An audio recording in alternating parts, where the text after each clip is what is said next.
बहुत सुंदर बात भगवान। यही अपने लोगों की बात है। जो अपने लोगों की बात है वो इस श्लोक की बात है। पीछे जो आप लोगों ने सुना कि भ्रष्ट हो जाने पर वो अन्य लोगों के भोगों को भोगने के बाद, श्रीमान कुलों में जन्म लेने के बाद, हो सकता है एक जन्म और लेने के बाद तब भगवत प्राप्ति हुई। अपने लोगों की नहीं, अपने शरणागत हैं, अपने योगी नहीं है, न तपस्वी हैं, न ज्ञानी हैं, न कर्मयोगी हैं, अपने शरणागत जन हैं। अजात पक्षा युमातरम खगा। जैसे छोटा सा बच्चा घोंसले में बैठे अपनी माँ की बाट जो होता है, ऐसे हम प्रियालाल की कृपा के पात्र हैं।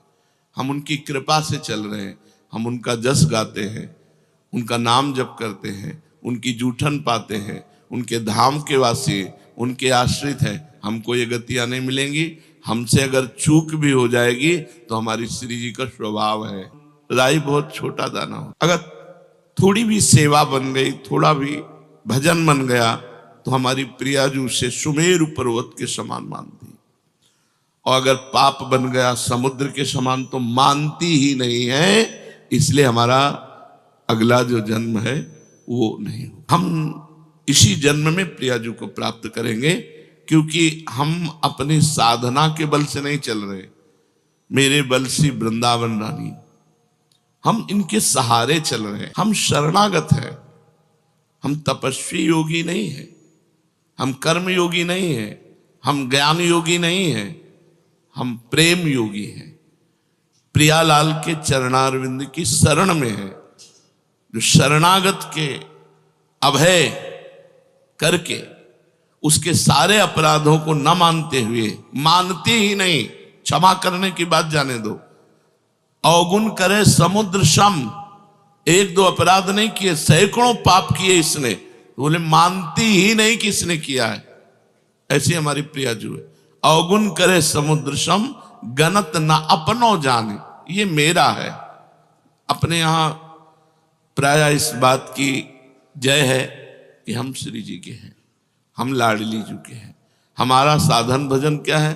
उच्छिष्टामृत भुक्त वैव चरितम श्रणवस्त वैव, नाम का जप करना, उनके चरणों के आश्रित रहना, बस इतना ही हमारा जीवन है।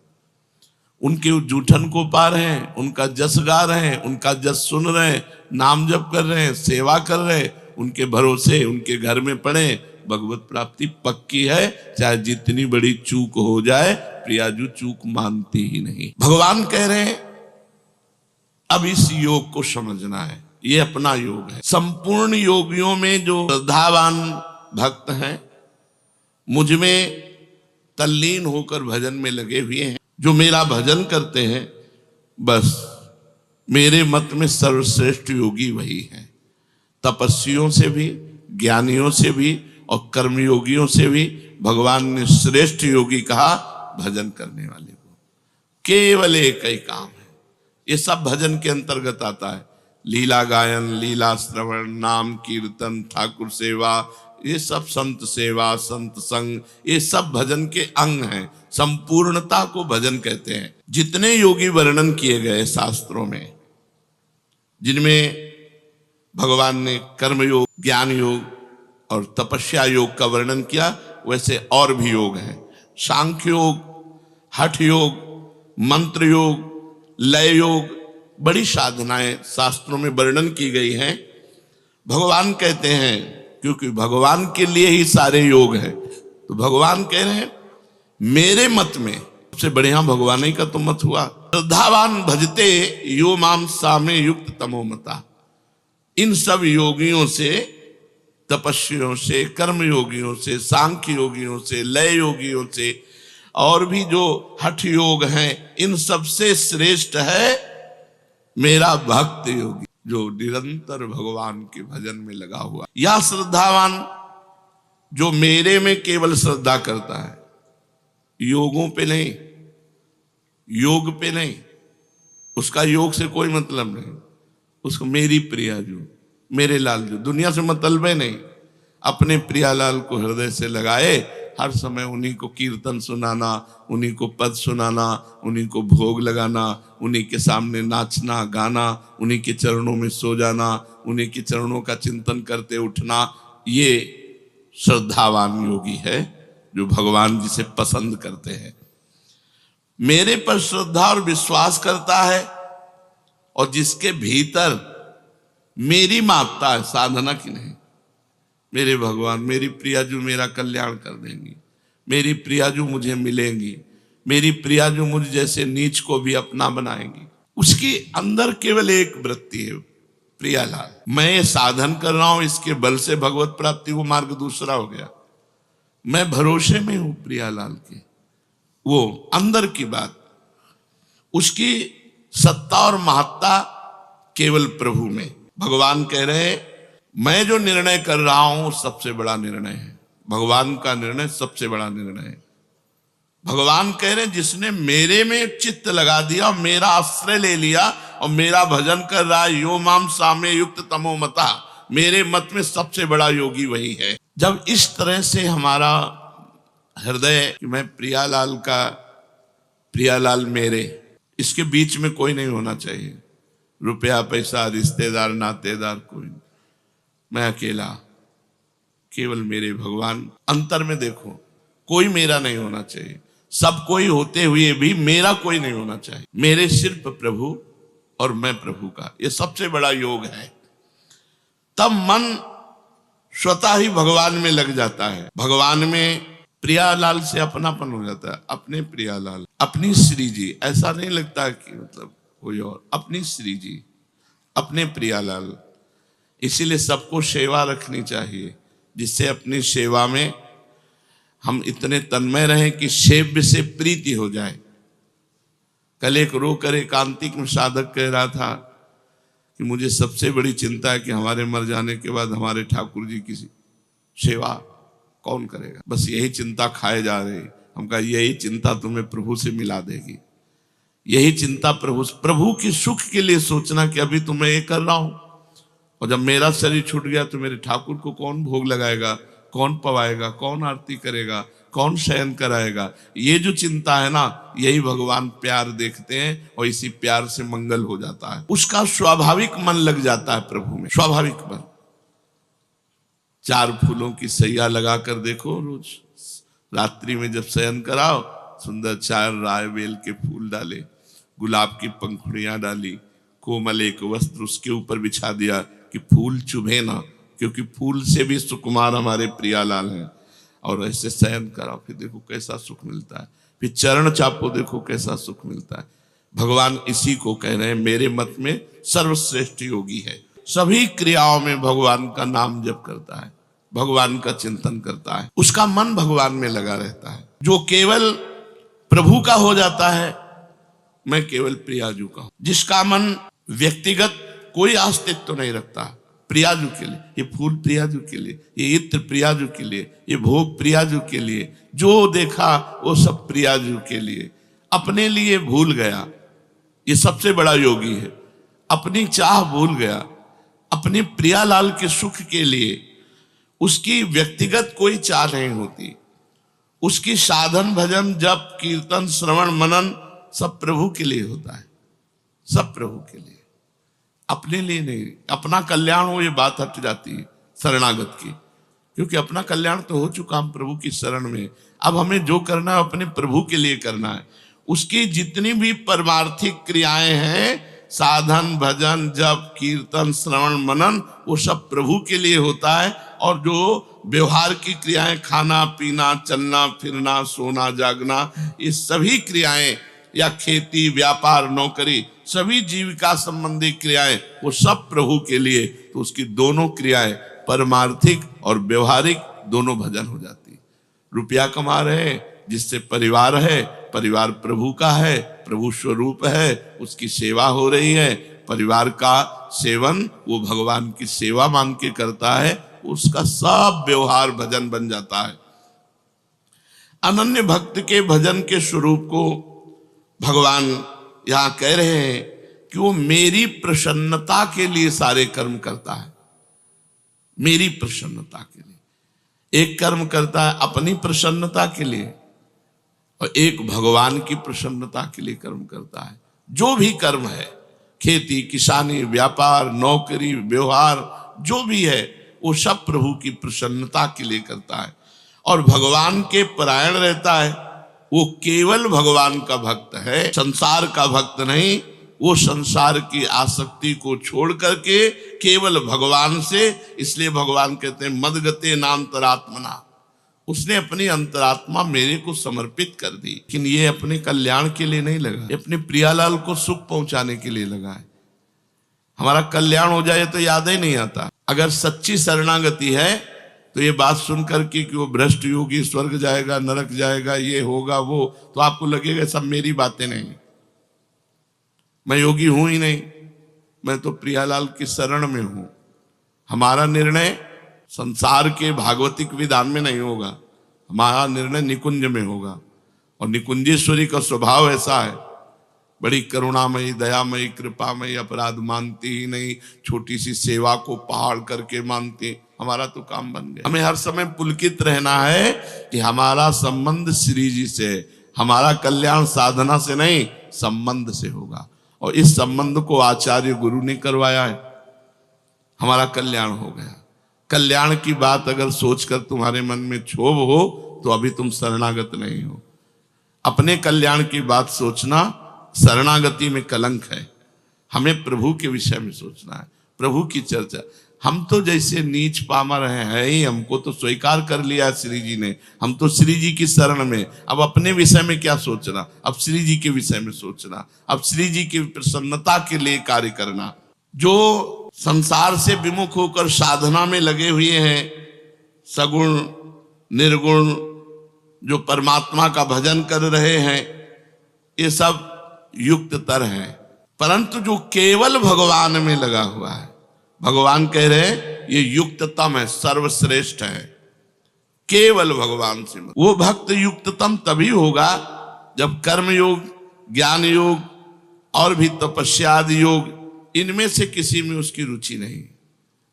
भगवान का नाम जब, भगवान की नाम कीर्तन करना, भगवान की कथा सुनना, भगवान की श्री विग्रह की सेवा करना, भगवान के लिए व्यापार नौकरी करना, उसका सिर्फ मतलब केवल प्रभु से है, किसी योग से नहीं। श्रद्धा विश्वास पूर्वक प्रभु में तल्लीन हुए मन से भजन करने पर वो उत्तम योगी कहा जाता। कारण कि भगवान महायोगेश्वर है, संपूर्ण योगों के महान ईश्वर हैं।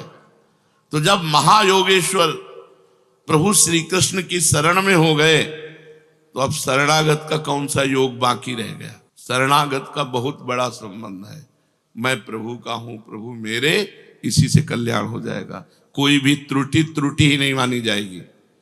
कोई त्रुटि, कोई अपराध, कोई पाप उसको भगवत प्राप्ति से नहीं रोक सकता। इसका मतलब ये नहीं कि वो मनमानी आचरण करता है, नहीं, वो तो अपना मन प्रभु में लगा रहा है। अगर कहीं त्रुटि हो गई, अगर कोई गलती हो गई, कोई आसक्ति कर बैठा, तो भगवान उसकी सब इन गलतियों को क्षमा करके मानते ही नहीं और अपनी शरणागति के बल से उसका कल्याण करते हैं। युक्ततम भक्त कभी योग भ्रष्टों की गति में नहीं जाता। शरणागत भक्त कि उसका दोबारा जन्म होगा कुलवान धनवान या योगियों के कुल में, नहीं, इसी जन्म में। ये शरणागति की विशेष महत्ता है। भगवान ये मेरी शरण में है, भगवान देखते हैं। कारण कि उसका मन भगवान में लगा है, भगवान भी उसको कभी नहीं छोड़ते। हमारा लक्ष्य है कि हम बिहारी जी दर्शन करने जा रहे हैं, बिहारी जी देख ले कि हमारे लिए आ रहा है, और बीच में बाजार में फंस गया, इधर उधर देखने लगा, तो अंदर लक्ष्य तो चल रहा है ना कि यार बिहारी जी जाना है, यार समय हम इधर उधर, अंदर व्याकुलता लग रही, पर इतना मनोमोहक दृश्य है कि वो दृश्य देख रहा है, वो चाट पकौड़ी देख रहा है, पर अंदर चल रहा है उसके, यार बिहारी जी दर्शन करने जाना है। तो बिहारी जी इस बात को पकड़े, चाट पकौड़ी बीच में खाने लगा, इधर उधर देखने लगा, इस बात को बिहारी जी नहीं देखते। बिहारी जी देखते कि ये मेरे दर्शन के लिए चला है, बस इस बात का फल मिलता है, इस बात की कल्याण और सदगति होती है। जैसे कोई भगवान के भजन में चला, अब अंतिम समय इतनी पीड़ा है, इतनी कि वो भगवान का स्मरण नहीं कर पाया। शरणागत बेहोश हो गया, भगवान की याद करने लायक नहीं रहा। अन्य साधक योग भ्रष्ट कहा जाएगा, लेकिन यहां शरणागत की बात चल रही, तो भगवान उसकी याद करते हैं, वो योग भ्रष्ट कभी हो ही नहीं सकता। ये है बहुत बढ़िया बात। अब उसका हृदय काष्ठ के समान, पाषाण के समान दुख में ऐसा डूब गया मरते समय कि भगवान का स्मरण नहीं आया। यही सदगति बिगड़ जाती है। अन्य योगियों की यही सदगति बिगड़ती है। बेहोश हो गया, अधिक कष्ट में, मूर्छा में, और भगवान का स्मरण नहीं हुआ तो उसकी सदगति बिगड़ गई। लेकिन भक्त की जो शरणागत है, कह रहे हैं उस म्रियमाण भक्त का मैं स्वयं स्मरण करता हूं और उसको परम गति प्रदान करता हूं। अंतिम समय भक्त स्मरण करे तो सदगति, और भक्त मतलब जो और योगी है स्मरण ना करे तो उसकी गति बिगड़ जाएगी। लेकिन जो शरणागत है उसकी नहीं बिगड़ेगी। वो स्मरण करे न करे, भगवान उसका स्मरण करते हैं और उसको परम गति की प्राप्ति होती है। उस पंक्ति में अपने लोग बैठे हैं, अपने लोग इसी पंक्ति में बैठे, शरणागति की पंक्ति में बैठे हैं। कितनी बढ़िया बात है कि अंत समय यदि हमारे से स्मरण नहीं हुआ तो हमारा स्मरण हमारी प्रियाजू कहेंगे और कहेंगे बुला उसको। अन्य कोई गति नहीं हो सकती। अब अपने लोगों की अन्य कोई गति नहीं, योग भ्रष्टों वाली गति नहीं। हाँ, पर अन्य भी कितनी सुविधाजनक है कि अगर वो भ्रष्ट भी हो गया है तो दिव्य लोकों के भोगों को भोग कर श्रीवान कुलवानों के कुल में जन्म होना। तात्पर्य है कि एक बार जो संसार से विमुख होकर भगवान के सन्मुख हो गया, एक बार भगवान की शरण ले ली, जिसको अपने बल का अभिमान नहीं, जिसको अपने उद्योग प्रयत्न का, बिल्कुल एक एक बात समझते जाओ, अपना कोई बल नहीं कि हम भगवत प्राप्ति कर सके, हमारा कोई उद्योग नहीं है, प्रयत्न नहीं है, हम इतने प्रयत्नशील नहीं कि हम भगवत प्राप्ति कर लें। और जिसको अपनी साधना का सहारा नहीं, केवल विश्वास प्रभु का है, उसका परम कल्याण हो गया, वो भगवत प्राप्ति कर ले। अपने लोग इसी लाइन में है, ना अपनी कोई साधना, ना अपना कोई प्रयत्न है, ना अपना कोई बल है। अब तो प्रियाजू के सहारे हैं, जैसे प्रियाजू चलावे। ऐसे भक्त को कभी योग भ्रष्ट नहीं होना पड़ता, क्योंकि वो प्रभु पर निर्भर है। उसके अंतःकरण में भगवान का आश्रय है, साधना का नहीं, प्रयत्न का नहीं, अपने उद्योग प्रयत्न का नहीं, उसे भगवान का भरोसा है। अपने पुरुषार्थ का सहारा नहीं, अपनी साधना पर विश्वास नहीं, उसको भगवान की कृपा पर विश्वास है। इसलिए योग भ्रष्ट उसे कहते हैं जिसे अपनी साधना पर विश्वास है, जिसे अपने प्रयत्न पर विश्वास है, और ये भगवान पर विश्वास करता है शरणागत भक्त। अंतःकरण में भोगों का महत्व होने से प्रभु का ध्यान छूट जाता है, मन संसार में चला जाता है। अगर ऐसे समय में प्राण छूटते हैं तो कोई भी साधक हो उसका संसार में जन्म होगा, उसे योग भ्रष्ट कहते हैं। लेकिन जो भगवान का शरणागत है उसका नहीं, क्योंकि अंतिम समय भगवान उसका स्मरण करते हैं, इसलिए वो योग भ्रष्ट हो ही नहीं सकता, वो भगवत प्राप्ति करेगा। अपने लोग उसी पंक्ति में बैठे, अपनी साधना इसी बात की है।